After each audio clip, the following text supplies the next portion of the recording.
దాని high guys ఇప్పుడు మనము ఈ శివలింగాన్ని ఇలా వేసుకుని ఇలా వేసుకుని ఇలా వేసుకుని ఇలా వేసుకోవాలి.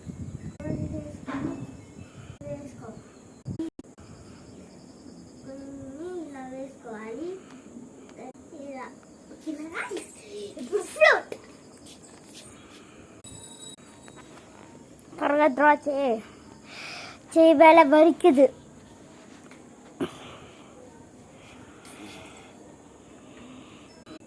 ఇక్కడ పెద్ద చేసుకుని ఇక్కడ ఇట్లా పుట్టి వేసుకుని ఇక్కడ ఒక చక్రం ఇక్కడ ఒక చక్రం ఇలానే చాలు.